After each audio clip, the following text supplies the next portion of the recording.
12 ربیع الاول نہ تو رسول اللہ صلی اللہ علیہ وسلم کی پیدائش کا دن ہے اور نہ ہی آپ کی وفات کا دن ہے. اس دن کا اسلام میں کوئی سرے سے سر پاؤں ہے ہی نہیں. سمجھ رہے ہیں؟ کچھ بھی نہیں ہے. یہ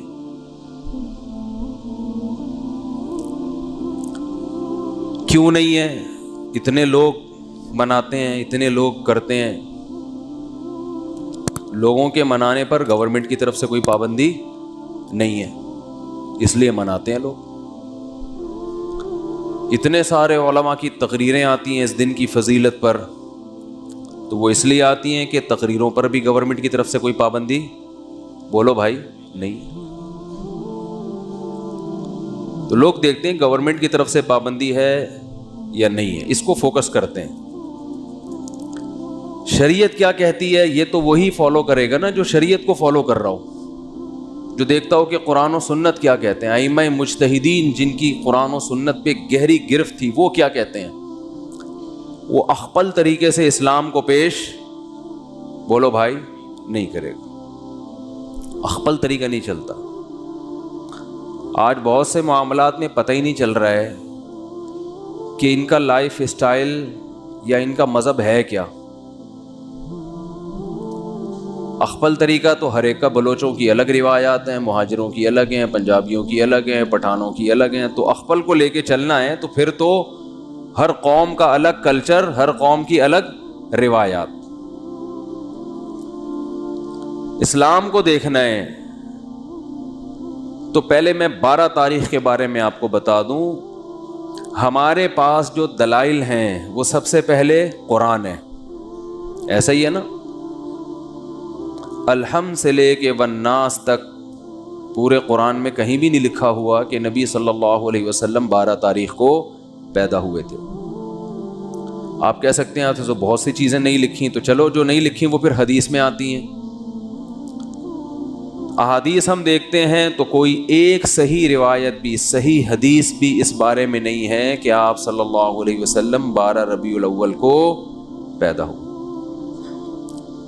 آپ کو معلوم ہے آج کل انگریزی تاریخوں سے عربی تاریخ اور عربی سے انگریزی نکالنا آسان ہے یا نہیں؟ آپ اپنی ڈیٹ آف برتھ لکھیں, گوگل سے پوچھیں کہ جس دن میں پیدا ہوا اس دن اسلامی تاریخ کیا تھی, گوگل بتائے گا کہ نہیں بتائے گا؟ گوگل بتا دے گا بھئی یہ بن رہی ہے. ایک دن کا فرق اس میں ہو سکتا ہے 29 اور 30 کی بیس پہ, یا مفتی منیب صاحب کی وجہ سے یا پشاور کی وجہ سے ایک آدھ دن کا فرق, بولو بھائی, ہو سکتا ہے, اس سے زیادہ نہیں ہوگا. اتنی بات پر پوری امت کا اجماع ہے, صحیح احادیث سے ثابت ہے کہ آپ صلی اللہ علیہ وسلم ربیع الاول میں پیدا ہوئے اور پیر کے دن پیدا ہوئے. اب میں ریاضی کی کیلکولیشن میں جاؤں گا تو بہت لمبا ٹائم ہو جائے گا, تو ریاضی دان سے پوچھ لیں آپ.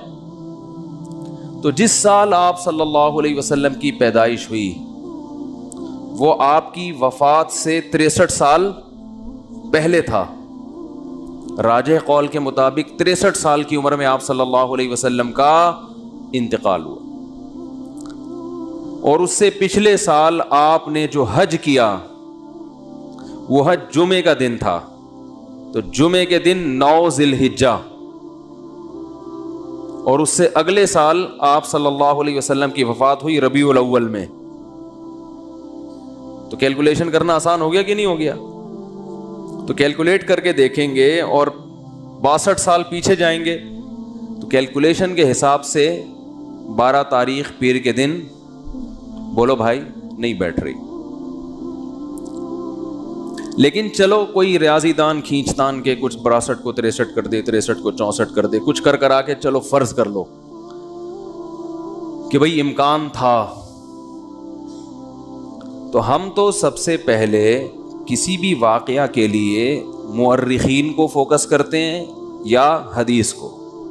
ہسٹری سے جس چیز کا تعلق ہے وہ یا تو حدیث میں ہوگی یا تاریخ دان بیان کریں گے. تو مورخین کی رائے میں اچھا خاصا اختلاف ہے, تھوڑا بہت نہیں. ان میں کسی ایک رائے کو ترجیح دینا آپ کے لیے صرف تاریخ کو اگر دیکھو گے تو ممکن نہیں، حدیث کو دیکھو گے تو حدیث میں ہے ہی نہیں. تو اس بات کا امکان ظاہر کیا گیا ہے جو ماہرین محققین کہ 8 یا 9 ربیع الاول کا امکان زیادہ ہے آپ کی پیدائش کا دن ہونے میں. تو ویسے بھی ایک بات ذہن میں رکھیں کہ اسلامی تاریخ میں جو بہت اہم ترین واقعات ہوتے ہیں جن کا ہماری پریکٹیکل لائف سے تعلق ہو، 2 چیزیں ہوں، واقعہ اہم اور ہماری عملی زندگی سے تعلق، تو ایسے واقعے کی تاریخ یاد رکھنا یہ اسلام کی ذمہ داری ہے. بات آ رہی ہے سمجھ میں؟ یہ کس کی ذمہ داری ہے؟ اسلام کی، کیونکہ اس پہ عمل ہے. مثال کے طور پر رمضان کا چاند نظر آتے ہی اسلام آرڈر دیتا ہے کہ آپ نے کیا کرنا ہے؟ روزہ رکھنا ہے. اب ماہرین بھول گئے کہ یہ والا مہینہ ربیع الاول ہے، شوال ہے کہ رمضان ہے، کیلکولیشن کر رہے ہیں، بوکھلا گئے. مورخین کا اختلاف ہو گیا کہ یار یہ رمضان ہے کہ شوال ہے کہ ذی القعدہ ہے کہ ذی الحجہ ہے، تو ہمارے روزے کہاں گئے؟ بولو بھائی، روزے گئے. اب شک کو شبہ کے ساتھ روزہ رکھیں گے کہ یار پتہ نہیں یہ رمضان ہے بھی کہ نہیں ہے. آپ کہہ سکتے ہیں پہلی تاریخ میں تو اختلاف ہوتا ہے کہ فرض رمضان ہے یا نہیں، اس اختلاف کا شریعت نے حل بتا دیا. الصوم یوم یصوم الناس، جس تاریخ کو لوگ سمجھیں کہ پہلی ہے تو وہ کیا ہے؟ پہلی ہے. جس تاریخ کو لوگ سمجھیں کہ پہلی نہیں ہے تو وہ کیا ہے؟ وہ نہیں ہے. اور حکومت کو کا فیصلہ کیا بنا دیا اس میں؟ معتبر. اس کو یوم شک کہا جاتا ہے جس میں انسان کو تردد ہو، تو گورنمنٹ کو یہ اختیار حاصل ہے کہ وہ فیصلہ کر دے. لیکن رمضان ہی مشکوک ہو جائے کہ پتہ نہیں ہے کہ نہیں، یہ الزام کس پہ جائے گا؟ اسلام پہ، معاذ اللہ اللہ پہ، کہ اللہ نے رمضان کے روزے تو فرض کر دیے لیکن رمضان کی اللہ نے حفاظت نہیں کی. تاریخیں گول مول ہو گئی ہیں، گڑبڑ ہو گئی ہیں.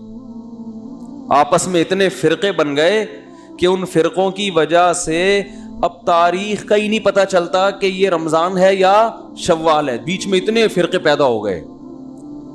تو اللہ نے وہ تمام چیزیں جن کا انسان کی پریکٹیکل لائف سے تعلق ہے، ان کی تاریخوں کی حفاظت کس کے ذمے ہے؟ اللہ کے ذمے ہے. وہ کبھی دائیں بائیں نہیں ہو سکتے، کیونکہ پوری امت نے ایک دن رمضان یعنی رمضان کے مہینے میں روزے رکھنے ہیں نا. پتہ چلا جی ان کا رمضان کوئی اور ہے، ہمارا رمضان کوئی اور ہے، اور ہم کنفیوز ہو گئے اصل رمضان کون سا ہے. تو یہ حفاظت کون کرتا ہے؟ حج ذی الحجہ میں ہوتا ہے. تو ذی الحجہ جب آتا ہے تو ہمیں پوری امت کا اجماع ہے کہ ذی الحجہ جب آئے گا تو واقعی وہ ذی الحجہ ہی ہوگا، کیونکہ اس کے تواتر کے ساتھ اس کی حفاظت کی گئی ہے. اس میں اختلاف نہیں پیدا ہونے دیا اللہ نے. جیسے قرآن میں اختلاف نہیں ہے، پوری امت کا قرآن ایک ہے یا نہیں ہے؟ گرین کیا وائٹ کیا، زور سے آمین، آہستہ آمین، جتنا بھی لبرل ہوگا بولے گا قرآن یہی ہے. کیونکہ اسی میں اختلاف ڈل جاتا تو پھر ایک عامی آدمی کہتا ہے اللہ مجھے کیا پتا چلے گا کہ تو نے قرآن میں نظر کی حفاظت کا حکم دیا یا نظر اٹھانے کا، کیونکہ اس کے پاس جو قرآن ہے اس میں کچھ اور لکھا ہوا ہے، ادھر کچھ اور لکھا ہوا ہے، پتہ ہی نہیں چلتا. تو پھر یہ اسلام میں ایک فالٹ ہونے کی علامت ہوتی معاذ اللہ کہ یہ فالٹ کس کا ہے؟ بولو بھائی، معاذ اللہ، یہ پھر اسلام کا فالٹ ہوتا، اس کو پتہ ہی نہیں ہے. عید الفطر کے دن کچھ احکامات ہیں. کیا ہے؟ روزہ رکھنے کی آپ کو اجازت نہیں ہے. ایک دن اسلامی تاریخ میں ایسا بھی آتا ہے، اس دن آپ کو غسل کرنا ہے. جو پورے سال نہیں نہائے ہوتے وہ سروس کرواتے ہیں اپنی. اس دن آپ نے مسجد میں آنا ہے، تکبیر کہنی ہے، 2 رکعت پڑھنے ہیں، شکرانے، عید مبارک. تو وہ پوری امت کا اجماع ہے کہ وہ کون سی شوال ہے؟ فرسٹ. اس میں اللہ نے اختلاف نہیں ڈالا کہ وہ فرسٹ ہے. ایسا نہیں کہ کسی فرقے کے نزدیک 5 شوال ہے, کسی فرقے کے نزدیک 6 شوال ہے, کسی فرقے کے نزدیک 3. یہ چیزیں اتنی تواتر کے ساتھ بیان کر دی گئی ہیں کہ اس میں اللہ نے ذمہ داری لی ہے گویا کہ میں اس میں امت میں اختلاف پیدا نہیں ہونی. تو بیسک ہے نا, بیسک میں ہی ہو گیا تو یہ عامی آدمی غیر مسلم تو پاگل ہو جائے گا. تمہارا تہوار کون سا, میں تو یہی سمجھ میں نہیں آ رہا, کیا خیال ہے, وہ تو پاگل ہو جائے گا نا. اسلام کے 5 ارکان ہیں, ان میں نماز ہے, نمازوں کے اوقات میں اختلاف نہیں ہے. اختلاف اگر ہے بھی تو افضلیت کا. سب کو پتا ہے ابھی ظہر کا وقت ہے, ساری دنیا میں جب یہ ٹائم آئے گا تو کون سا وقت ہوگا, ظہر کا. تو جو بیسک چیزیں ہیں جن کا ہماری پریکٹیکل لائف سے ان تاریخوں کا تعلق, اور قرآن میں اللہ نے فرمایا قل ہی مواقیت للناس والحج, چاند کی جو منزلیں ہیں ہم نے لوگوں کے عبادتوں کے اوقات کے لیے متعین کر دی ہیں. چاند کا گھٹنا بڑھنا, 12 مہینے, یہ سب چونکہ اسلامی عبادتوں کا ان سے تعلق ہے. تو اگر 12 ربیع الاول کے دن اسلام کا کوئی حکم اس دن سے وابستہ ہوتا کہ نبی کی پیدائش پہ تم نے یہ کرنا ہے, تو اس پیدائش کے دن میں اللہ کوئی کنفیوژن نہ رکھتا, وہ تمام امت کا اتفاق ہوتا. بخاری مسلم کی صحیح حدیثیں ہوتی تواتر کے ساتھ کہ آپ صلی اللہ علیہ وسلم 12 تاریخ ہی کو پیدا ہوئے ہیں, جبکہ ہمیں اس بارے میں ایک حدیث بھی صحیح بولتے کیوں نہیں بھائی, نہیں. اب لوگ مجھے کہتے ہیں اس کی کیا دلیل ہے کہ ایک بھی صحیح حدیث نہیں ہے. جو دعویٰ کرتا ہے دلیل اس کے ذمے ہوتی ہے, جو انکار کرتا ہے دلیل اس کے ذمے بولو نہیں ہوتی. میں نے ستار بھائی کو 1 لاکھ روپے دیے, وہ پی گئے. اللہ معاف فرمائے کچھ ستار بھائی بیٹھے ہوں تو ان کے علاوہ کی بات کر رہا ہوں. وہ میرے خلاف عدالت میں کیس کیا, میں نے ان کے خلاف عدالت میں کیس کیا, انہوں نے 1 لاکھ روپے لیے ہیں. ستار بھائی نے کہا نہیں لیے. عدالت گواہ کس سے مانگے گی, دلیل مجھ سے کہ تم نے جو دیے اس کی کیا دلیل ہے. میں عدالت سے کہتا ہوں اس سے پوچھو اس نے نہیں لیے, اس سے دلیل مانگو. تو نہیں لینے کی کوئی دلیل دے سکتا ہے؟ عدالت کے گواہ پیش کرو کہ تم نے نہیں لیے. میں کہوں گا بھائی سارا دن 24 گھنٹے کون میرے ساتھ چپکا رہتا ہے جو دیکھتا رہے کہ میں نے ایک نہیں لیے, نہیں لیے. دلیل اس کے ذمے ہے جو دعویٰ کرتا ہے. بھائی اصل تو یہی ہے کہ کسی نے کسی سے پیسے نہیں لیے. جو کہتا ہے کہ لیے ہیں تو اس کے ذمے ہے کہ وہ گواہ پیش کرے. نہیں لینے پہ گواہ نہیں, کسی کام کے کرنے پہ دلائل ہوتے ہیں, نہ کرنے پہ دلیل نہیں ہوتی. کوئی گواہی دے دے گا کہ اس نے نہیں لیے, وہ کہے گا پتہ نہیں بھائی ہو سکتا ہے لے لیے ہوں, مجھے کیا پتا, میرے سامنے نہیں. اس پہ تو گواہی ہوگی کہ میرے سامنے نہیں لیے. باقی چھپ کے لیے ہو, گندے نالے میں بلا کے لیے ہو, W11 میں بلوایا ہو, یا کہیں چھاؤں میں آ کے لیے ہوں, یا پتلی گلی سے میں دیے ہوں, اس کا ہمیں نہیں پتا. تو میں جو یہ دعویٰ کر رہا ہوں کہ 12 ربیع الاول آپ کا یوم پیدائش ہے, یوم وفات, اس پر کوئی صحیح حدیث نہیں ہے. تو جو دعویٰ کرتا ہے نا کہ صحیح حدیث ہے, اس کے ذمے لازم ہے کہ وہ صحیح حدیث پیش کرے. پیش کرے گا تو ہم بتائیں گے یہ صحیح ہے یا کیا ہے, پھر ہم مدعی ہوں گے, پھر ہم بتائیں گے کہ جس کو آپ صحیح کہہ رہے ہو وہ صحیح نہیں ہے, اس پہ یہ اعتراضات ہیں, یہ اشکالات ہیں. تو پہلی دلیل کوئی صحیح حدیث نہیں. دوسری دلیل, اگر یہ اس دن میں کوئی عمل ہوتا تو اللہ اس دن کو محفوظ رکھتے.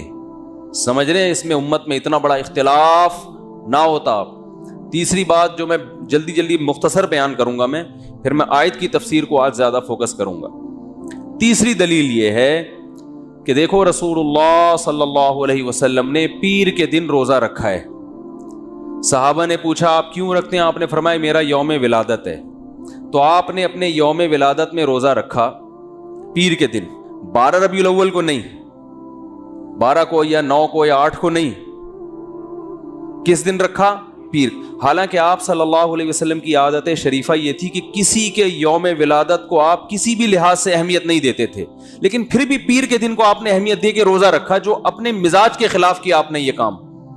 اس میں یہ حکمت، شاید آپ کو یہ علم ہو کہ میری امت آنے والی ہے جو میرے یوم ولادت کو باقاعدہ تہوار کے طور پہ منانا شروع کر دے گی، تو روزہ رکھ کے آپ نے اس میں تہوار کے کانسیپٹ کو ختم کر دیا.